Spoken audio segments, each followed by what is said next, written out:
शुमाली वजीरिस्तान के इलाके दत्ताखेल में सिक्योरिटी फोर्सेस ने खुफिया इतला पर इंटेलिजेंस बेस्ड ऑपरेशन करते हुए भारतीय हिमायत याफ्ता दहशतगर्द गिरोह फितनतुल ख्वारिज के 14 कारिंदों को हलाक कर दिया। ISPR के मुताबिक ये दहशतगर्द भारतीय प्रॉक्सी नेटवर्क का हिस्सा थे। इलाके में मजीद क्लियरेंस ऑपरेशन जारी है ताकि किसी भी बाकी मानदा दहशतगर्द को खत्म किया जा सके।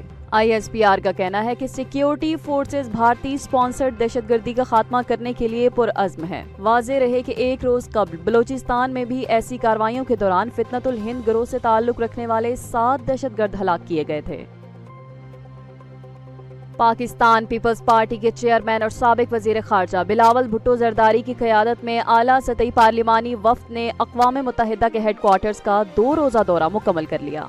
वफ्द ने न्यूयॉर्क में अक़वाम मुत्तहिदा के आला हुक्काम, OIC group, think tank, civil society और पाकिस्तान कम्युनिटी से मुलाकातें की। वफ्द ने भारत के गैर जिम्मेदाराना रवैये, सिंध तास मुआहदे के खिलाफ वर्जी और पाकिस्तान के खिलाफ इश्तियाल अंगेजियों को इलाकाई कशीदगी और आलमी अमन के लिए खतरा करार दिया। वफ्द ने आलमी बरादरी को खबरदार किया कि भारत की यकतरफा कार्रवाइयाँ जनूबी एशिया में न्यू नॉर्मल कायम करने की खतरनाक कोशिश है, जिनके तबाहकुन नताइज हो सकते हैं। पाकिस्तान के वफ्द ने दुनिया को बावर करवाया कि वो अमन का ख्वाह है, मगर अपनी खुद मुख्तारी के दिफा पर किसी समझौते को तैयार नहीं।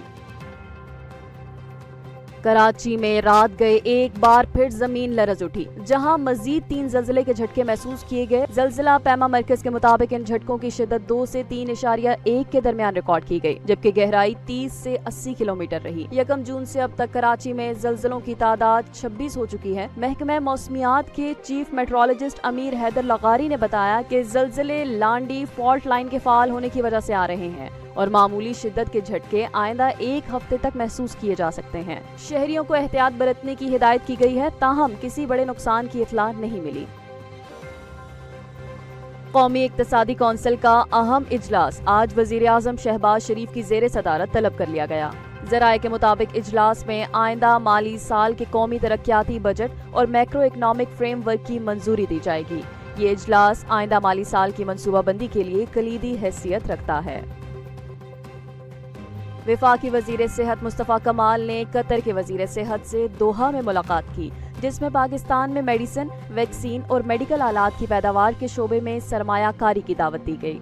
मुलाकात में पाकिस्तानी सर्जन्स की पेशावराना कैटेगरी को बेहतर बनाने पर भी गुफ्तगू हुई। मुस्तफ़ा कमाल ने कतर में मौजूद पाकिस्तानी सर्जन्स को कैटेगरी 3 से निकालकर कैटेगरी 1 में शामिल करने की दरख्वास्त की है, जिस पर कतरी वजीर सेहत ने मस्बत जवाब देते हुए जल्द तब्दीली की यकीन दहानी करवाई। इस पेशरफ्त से पाकिस्तानी डॉक्टरों का दीरीना मसला हल होने के साथ साथ मुल्क के ज़र मुबादला में भी इजाफा होगा। मुस्तफ़ा कमाल ने कतरी वजीर सेहत को वजीर आजम शहबाज शरीफ की जानिब से खैर सगाली और बाहमी ताउन का पैगाम भी पहुंचाया।